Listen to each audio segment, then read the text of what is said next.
पिछले एपिसोड में वांग अपने हाउटियान हैमर का यूज करके अटैक करने के लिए रेडी हो गया था, जिसके बाद हम देखते हैं कि अब उसका ओपोनेंट भी इसके अटैक को रोकने के लिए कुछ नहीं कर पाता और इसके ऐसे पावर और ताकत को देख यहाँ पर आए हुए सभी लोग पूरी तरह से हैरान हो गए थे। वहीं दूसरी तरफ हम देखते हैं कि वांग का ओपोनेंट इसमें बहुत ही बुरे तरीके से इंजर्ड हो गया था, जिसके बाद वांग बड़े शानदार अंदाज में रेफरी से कहता है कि क्या हम इसमें जीत गए। जिसके बाद हम देखते हैं कि खुद वो रेफरी भी इसके ऐसे पावर को देख पूरी तरह से हैरान हो गई थी और फिर आखिरकार वो भी अनाउंस कर देती है कि जंकियान और श्रेक स्कूल के बीच में श्रेक स्कूल इस मैच का विनर बन गया है। जिसके बाद हम देखते हैं कि इसके बारे में सुनते ही यहाँ पर आए हुए सभी लोग भी काफी एक्साइटेड हो गए थे और फिर वे श्रेक स्कूल का नाम लेकर इनको चीयर्स करने लगते हैं। तभी इसी बीच हम देखते हैं कि वांग की एनर्जी भी पूरी तरह से खत्म हो गई थी और इसीलिए वो यहाँ पर बेहोश होकर नीचे गिरने वाला था। लेकिन तभी इसी वक्त हम देखते हैं कि टीचर जावा यहाँ पर आकर उसे अपने बाहों में रोक लेती है और इसके बाद यहाँ के कुछ मेड इनको अपने साथ में लेकर यहाँ से जाने लगे थे, क्योंकि वे इस मैच में फाइट करते हुए बहुत बुरे तरीके से थक गए थे। लेकिन तभी इसी बीच हम देखते हैं कि टीचर जावा जिंगलू एम्पायर के किंग को ग्रीट करने लगती है और फिर इनसे कहने लगती है कि भले ही हम इस मैच को जीत गए हैं, लेकिन असल में यह मैच हमारे लिए बहुत ज्यादा डिफिकल्ट था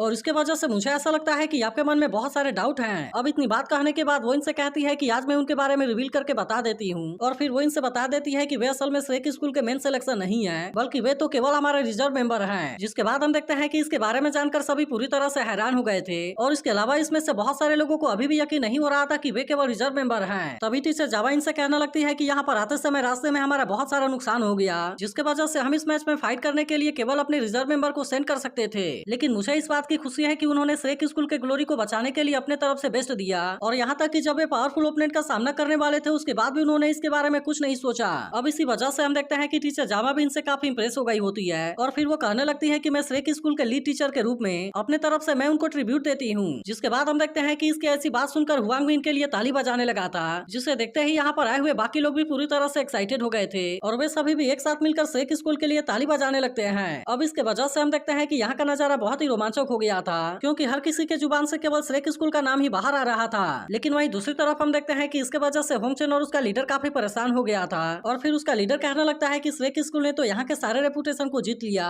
और वे तो केवल रिजर्व टीम होकर भी यहाँ पर बहुत ही शानदार तरीके से परफॉर्म कर रहे हैं। अब इसके वजह से वे परेशान होने लगते हैं कि इनके मेन प्लेयर का पावर तो उनके सोच से भी ज्यादा होगा। तभी इसी बीच हम देखते हैं कि चेंगनिंग स्कूल का एक लड़का अपने लीडर के पास में आता है और फिर वही से बताता है कि श्रेक स्कूल के सारे प्लेयर तो असल में रिजर्व मेंबर हैं और इसीलिए मुझे ऐसा लगता है कि हम तो उनको बहुत ही आसानी से हरा देंगे। जिसके बाद हम देखते हैं कि इसके बारे में जानकर इसके बाकी साथी भी इसके लिए श्रेक स्कूल का मजाक उड़ाने लगे थे और कहने लगते हैं कि अगर ऐसा है तो हम तो उनको बहुत ही आसानी से हरा देंगे। तभी उनका लीडर भी कहने लगता है कि हम चेंगनिंग स्कूल तो इसमें बहुत ही आसानी से जीत जाएंगे। इसके बाद अगले सीन में हम देखते हैं कि वांग यूहाओ के बारे में सोचकर काफी परेशान हो रहा था, क्योंकि काफी समय के बाद भी उसे होश नहीं आया था। लेकिन तभी इसी बीच हम देखते हैं कि वह भी होश में आ जाता है, जिसे देखते ही वांग उसे कहता है कि फाइनली तुम होश में आ गए। इसके बाद वो इसे बताता है कि हाओडिंग के पावर ने तो तुम्हारे रिकवरी को बहुत जल्दी कर दिया। लेकिन तभी यूहाओ परेशान होते हुए उससे पूछता है कि क्या हम इसमें जीत गए। तब इसकी ऐसी बात सुनकर वांग उससे कहता है कि मैं जब तक यहाँ पर हूँ क्या तुम्हें ऐसा लगता है कि कोई हमें हरा पाएगा। इसके बाद हम देखते हैं वो इसे बताने लगता है कि उसने किस तरह से अपने ओपोनेंट को हरा दिया।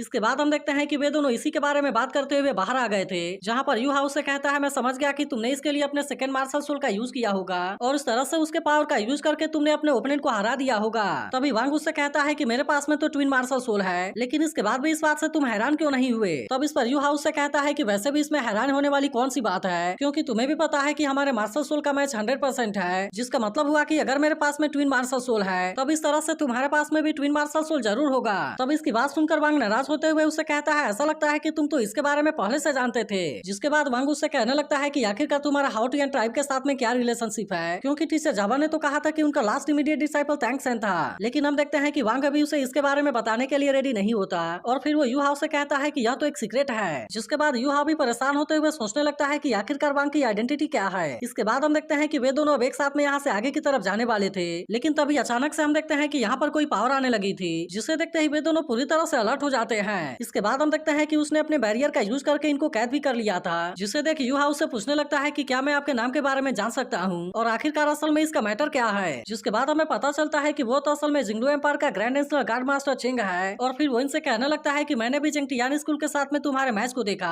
और इसीलिए मैं उसके बारे में तुम्हारा टेस्टिमनी चाहता हूँ। अब इतनी बात कहने के बाद वो यूहाओ से कहने लगता है कि तुम मुझे इसके बारे में जल्दी से बता दो कि आखिरकार तुम 10 बिग बीस्ट में से किसके इनकारनेट हो। इसी के साथ वो उससे कहने लगता है कि तुमने जिंगलू एम्पायर के लाइट कंपटीशन में पार्टिसिपेट क्यों किया है और आखिरकार ऐसा करने के पीछे तुम्हारा इंटेंशन क्या है। वहीं दूसरी तरफ हम देखते हैं कि अब इसके बारे में जानकर टियानमिंग और बिंग भी काफी परेशान हो गए थे और इसीलिए बिंग अपने पावर का यूज करके यूहाओ के बॉडी को अपने कंट्रोल में करने वाली होती है। लेकिन तभी हम देखते हैं कि इलेक्ट्रोलक्स ने उसे ऐसा करने से रोक दिया था। और फिर वो कहता है कि चेंग तो असल में ग्रैंड सोल लाइन मास्टर है, इसीलिए अगर तुमने जल्दीबाजी में कुछ भी करने का कोशिश किया तो इस तरह से यू हाओ बहुत ही बुरे तरीके से इंजर्ड हो जाएगा। वहीं यू हाओ चेंग से कहने लगता है कि आखिरकार तुम किसके बारे में बात कर रहे हो, मुझे तो तुम्हारी कोई भी बात समझ में नहीं आ रही। वहीं वांग भी उसे कहने लगता है ऐसा लगता है कि शायद तुम्हें कोई मिसअंडरस्टैंडिंग हुई है, क्योंकि मैं तो पिछले 1 साल से यू हाओ के साथ में रह रहा हूँ और इसीलिए मुझे इसके बारे में बहुत ही अच्छे से पता है कि वो सच में इंसान है। लेकिन इसके बाद भी हम देखते हैं कि चेंग इनके बातों के ऊपर यकीन करने के लिए बिल्कुल भी रेडी नहीं होता और वो इनसे कहने लगता है कि अगर तुम इसके बारे में खुद से रिवील नहीं करना चाहते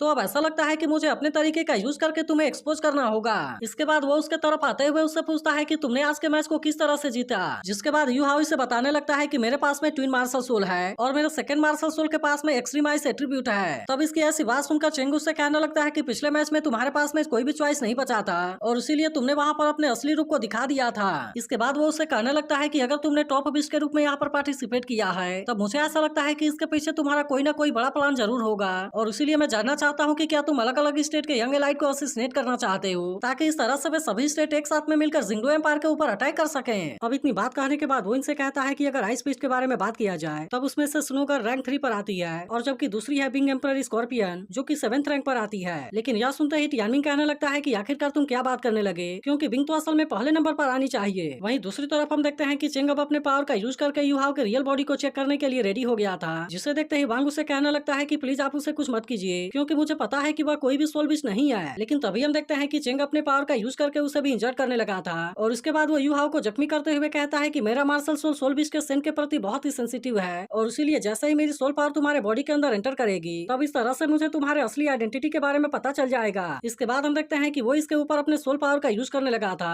और फिर कहने लगता है कि तुम तो सच में इंसान हो। तब इस पर यू हाउ से कहता है कि मैंने तो इसके बारे में पहले ही बताया था और तभी वांग चालाकी का यूज करते हुए कहता है कि मास्टर सुआना पे यहाँ पर आ गए। जिसके बाद हम देखते हैं कि इसके बारे में सुनते ही उसने यू हाउ को छोड़ दिया था, लेकिन फिर इसके वजह से वो इनके ऊपर थोड़ा सा गुस्सा भी हो जाता है और फिर आखिर में उससे कहता है कि तुम इंसान हो इसलिए आज मैं तुम्हारे साथ में कुछ नहीं कर रहा। लेकिन इसके बाद हम देखते हैं कि उसने इनको धमकी देकर इसके बारे में किसी को भी बताने से मना कर दिया था और अब इतनी बात कहने के तुरंत बाद वो यहाँ से गायब हो जाता है। इसके बाद हम देखते हैं कि वे दोनों भी अब यहाँ से जाने के लिए रेडी हो गए थे और कहने लगते हैं कि अगर मास्टर सुआन यहाँ पर होते तो वह हमारे साथ में ऐसा कुछ भी नहीं कर पाता। तभी यू हाउ टियानमिंग से कहता है कि ग्रैंड सोल एंड मास्टर भी मेरे अंदर किसी अजीब से चीज को क्यों नहीं देख सका। जिसके बाद टियानमिंग उससे कहता है कि आखिरकार तुम तो इंसान हो और इसीलिए कोई भी असली सच्चाई के बारे में एक्सपोज करने की हिम्मत नहीं कर सकता। तभी बिंग कहने लगती है कि अगर super soul and master master सुआन को भी इसके बारे में कुछ पता नहीं चला तो फिर आखिरकार ये तुम्हारे बारे में कैसे जान सकता है। इसके बाद अगले सीन में हम देखते हैं कि चेंग यहाँ से वापस आ रहा था, लेकिन तभी अचानक से कोई इसके ऊपर पीछे से पत्थर मारने लगता है, जिसके वजह से वो गुस्सा होते हुए कहता है कि मेरे साथ में ऐसा कुछ करने की तुम्हारी हिम्मत कैसे हो गई और अगर तुम्हारे अंदर इतनी हिम्मत है तो मेरे सामने आओ। जिसके बाद कोई मास्टर उसे कहने लगता है कि श्रेक स्कूल के लड़कों को बुली करने की तुम्हारी हिम्मत कैसे हो गई। तब इसके बारे में सुनकर चेंग कहने लगता है कि मुझे ऐसा लग रहा था कि यू हाउ कोई फिरोशियस बिस्ट है, लेकिन अब इसकी ऐसी बात सुनते ही वो मास्टर इसके ऊपर गुस्सा हो गया था और फिर उससे कहता है कि तुम मेरे सामने ऐसी बकवास बातें करना बंद करो। लेकिन तभी इसी बीच हम देखते हैं कि इसके वजह से चेंग भी अब इसके ऊपर काफी गुस्सा हो जाता है और फिर वो अपने मार्शल सोल को एक्टिवेट करते हुए कहता है कि अब तुम मेरे सामने आओ। इसके बाद हम देखते हैं कि वो अपने पावर का यूज करके यहाँ चारों तरफ अटैक करने लगा था और जब मास्टर सुआन इसके सामने आते हैं तो वो अपने पावर का यूज करके इनके ऊपर भी अटैक करने के लिए कोशिश करता है। लेकिन इसके बाद भी हम देखते हैं कि मास्टर सुआन ने इसके अटैक को बहुत ही आसानी से रोक लिया था, जिसे देखते ही चेंग भी पूरी तरह से हैरान हो जाता है। लेकिन तभी हम देखते हैं कि मास्टर सुआन केवल अपने वाइन का कुल्ला करके इसके ऊपर अटैक कर देते हैं और अब केवल इसी तरह से उन्होंने इसे जख्मी कर दिया था।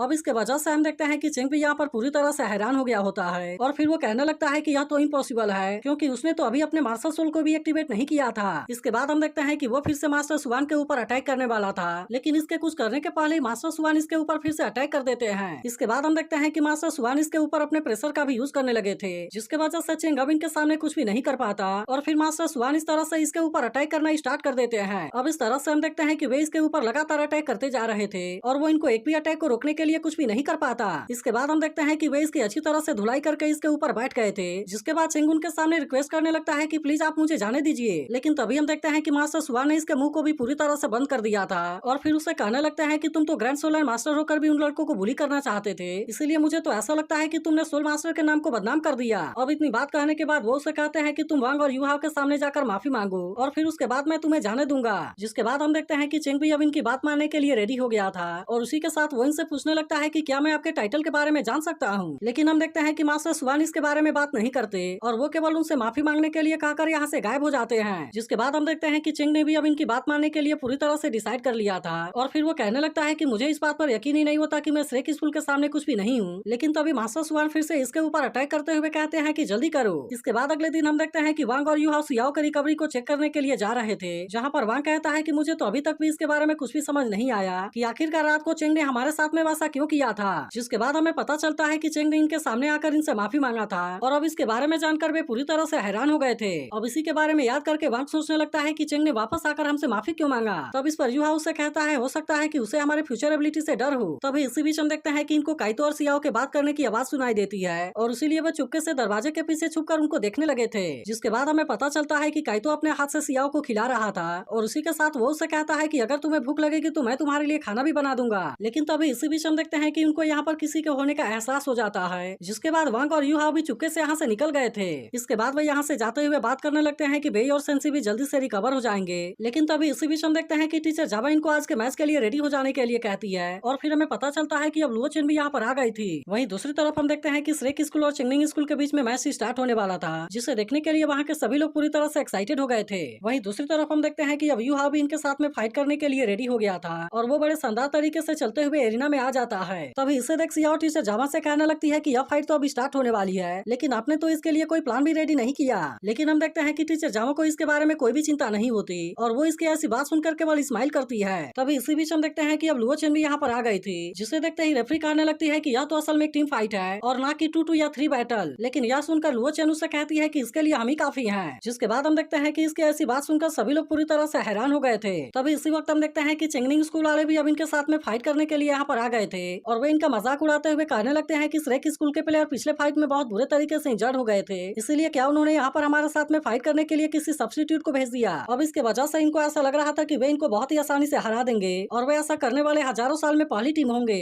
लेकिन तभी अचानक से हम देखते हैं कि यहाँ का माहौल पूरी तरह से चेंज हो गया था और वे सभी लाइट को ऑन करके यहाँ पर डांस करने लगे थे। जिसके बाद हम देखते हैं कि यहाँ पर आए हुए लोग भी इसे एंजॉय करने लगे थे और फिर इस तरह से चिंगनिंग स्कूल वाले यहाँ पर बहुत ही शानदार तरीके से डांस को परफॉर्म करने लगे थे। जिसके बाद हम देखते हैं कि इनके डांस को देख यहाँ के बाकी लोग भी एक्साइटेड हो गए थे और इस तरह से वे भी यहाँ पर इनके साथ में एंजॉय करने लगते हैं। लेकिन इसी के साथ हम देखते हैं कि वे गाना गाते हुए श्रेक स्कूल का मजाक उड़ाने लगे थे और कहने लगते हैं कि तुम्हारी टीम यहाँ की फाइट में बहुत बुरे तरीके से इंजर्ड हो गई है, लेकिन क्या इसके बाद भी तुम्हें ऐसा लगता है कि तुम हमें हरा पाओगे। अब इसके कुछ देर के बाद हम देखते हैं कि रेफरी ने इनके बीच के मैच को स्टार्ट कर दिया था, जिसके बारे में सुनते ही यूहाओ और लुओ चेन अपने अपने आइस पावर का यूज करके इनके ऊपर अटैक कर देते हैं और इस तरह से उन्होंने केवल एक ही झटके में इनके पूरे टीम को फ्रीज कर दिया था। जिसके बाद हम देखते हैं कि वे अब इनके पावर के सामने कुछ भी नहीं कर पाते और इसके वजह से सभी लोग पूरी तरह हैरान होकर इनके तरफ देखने लगे थे। वहीं दूसरी तरफ हम देखते हैं कि लुओ चेन और यूहाओ यहाँ से जाने के लिए रेडी हो गए थे और यूहाओ रेफरी से कहता है कि तुम हमें भी रन आउट कर दो। जिसके बाद हम देखते हैं कि रेफरी ने भी श्रेक स्कूल को इसका भी रन आउट कर दिया था और अब इसके बारे में सुनते ही सभी लोग भी श्रेक स्कूल को चीयर्स करने लगते हैं। लेकिन वहीं दूसरी तरफ हम देखते हैं कि होंग चेन भी लुओ चेन के ऐसे पावर को देख पूरी तरह हैरान था